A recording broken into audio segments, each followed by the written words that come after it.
procès des massacres du 28 septembre 2009, les audiences se poursuivent, les arrestations aussi. Plusieurs officiers de l'armée guinéenne cités à la barre par le commandant Toumba Diakité ont été interpellés ces derniers jours et conduits à la maison centrale de Conakry. Il s'agit de militaires et gendarmes qui, au moment des faits, avaient des responsabilités. Le plus célèbre d'entre eux, c'est le colonel Bienvenu Lama, commandant de la gendarmerie territoriale de Conakry, directeur du centre de formation de Kaléa. Au moment des faits, ses avocats dénoncent la procédure qui a conduit à son arrestation alors qu'il avait bénéficié d'un non-lieu.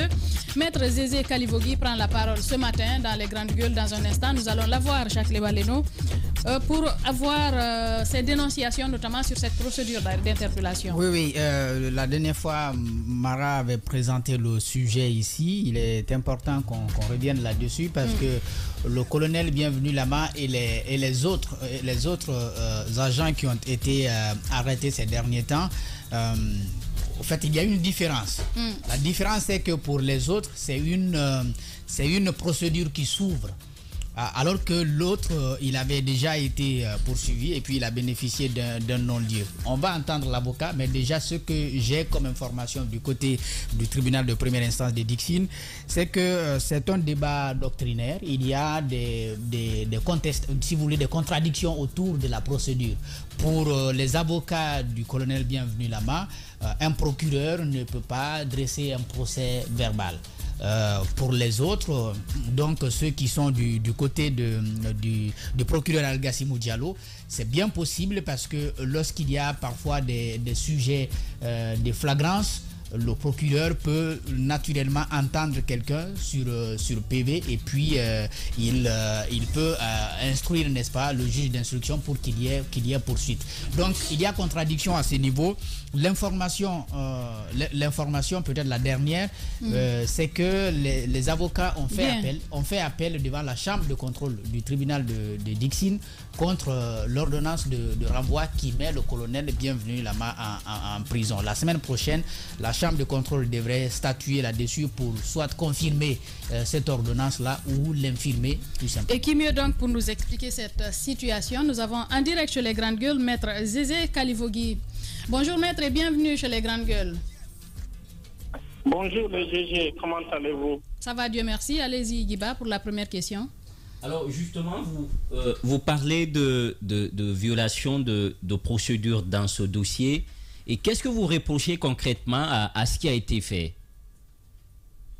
Bien, je suis d'abord Maître Zézé Kalivogui, l'un des avocats de colonel Bienvenu Lama.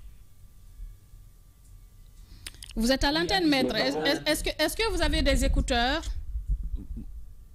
Si, des écouteurs? Oui, allez-y. Il y a un peu d'écho, peut-être que vous êtes dans une salle... Oui, attendez, je vais sortir. Vous savez, nous sommes dans les couloirs de la justice. Bien. D'accord. Allez-y, vous pouvez parler en vous déplaçant, ça ne fait rien. On peut continuer. Voilà, justement sur la procédure, puisque vous avez eu des réserves sur la procédure. Bien, tout à fait. Nous dénonçons cette procédure que nous appelons le viol du droit et plus précisément des règles de procédure en matière pénale.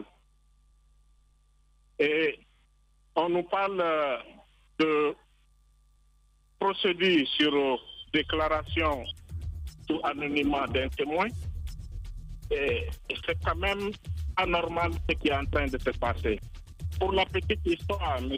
Bienvenu Lama, et il faut le préciser tout de suite, était l'un des instructeurs du centre d'instruction de Kaléa, bien avant la prise du pouvoir par le CNDD.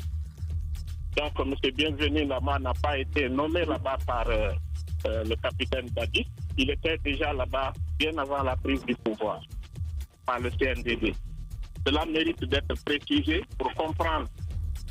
Alors, en cette qualité de l'un des instructeurs, il avait été convoqué, inculpé dans le cadre du procès du 26 septembre.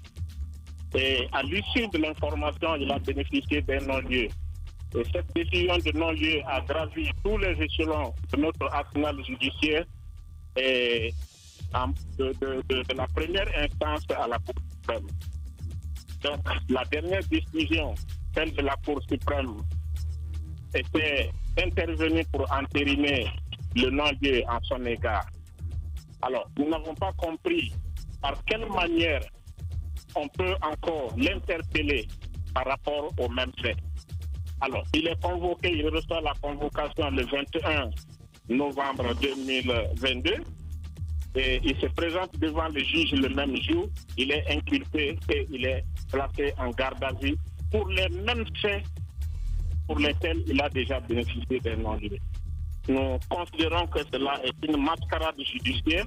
Mais le procureur dit que c'est tout à fait normal parce qu'il a été cité, oui Jacques Lewaneno, allez-y, parce qu'il a été cité par Alaba, par l'un non seulement il a été cité, mais je crois que c'est pas ça, c'est pas le fait qu'il a été cité, mais il y a un témoin qui est venu se confier sous anonymat au procureur, qui a donc expliqué tout ce qui se serait passé et qui aurait donné des informations sur l'implication, sur la responsabilité du colonel Bienvenu Lama. Donc c'est ce témoignage-là qui a été recueilli et qui a été à la base. À la base de ce témoignage, justement, qu'il a été arrêté. Justement, sur la même question, et même s'il y a de nouveaux éléments, on peut réouvrir un dossier. Est-ce que certainement ce témoignage n'apporte pas de nouveaux éléments dans ce dossier? Et justement, nous considérons qu'en la matière, il n'y a aucun nouvel élément, il n'y a aucun fait nouveau qui soit de nature à réouvrir une information. La présence, le témoignage de cette personne qui est venue, c'est pas nouveau? Permettez, c'est pas nouveau. Ce sont des faits qui sont connus, c'est pas nouveau. Permettez. Il y a le fait que le dossier est en train d'être jugé. Il parle de reprise de l'information, parle d'un dossier qui est clos et qu'à la survenance d'autres éléments qu'on puisse reprendre la procédure pour parvenir à une décision de renvoi. Mais en l'espèce, nous avons, quand on a consulté le dossier, on a trouvé un document qui n'est signé que par le procureur. Pas par le procureur, mais par l'un des substituts du procureur de la République près le tribunal de première instance de Vichy. Alors, est normal. Maître, on est malheureusement pris par le temps. Permettez que je pose cette dernière question avant de partir à la pause. Vous avez attaqué cette procédure. Qu'est-ce que vous espérez aujourd'hui? Oui, nous espérons l'annulation pure et simple de la procédure. Le danger qu'il y a dans cette affaire, s'il était permis au procureur de revenir sur les décisions de non-lieu à sa simple discrétion, nous considérons que c'est une insécurité judiciaire contre tous les citoyens. Parce qu'on n'est plus tranquille lorsqu'on a une décision de non-lieu. Parce qu'à tout moment, à la seule discrétion du procureur, vous pouvez être interpellé pour les mêmes faits et être écroué comme l'a été le colonel Bienvenu Lama. C'est une détention arbitraire, c'est à l'antipode de toutes les règles de procédure en matière pénale. Maître Zézé Kalivogui, avocat du colonel Bienvenu Lama. En tout cas, merci d'avoir répondu aux questions des Grandes Gueules ce matin. C'est moi qui vous remercie. C'est comme cela que nous partons à la réclame pour notre deuxième écran publicitaire. Les Grandes Gueules reviennent dans un instant pour votre plaisir.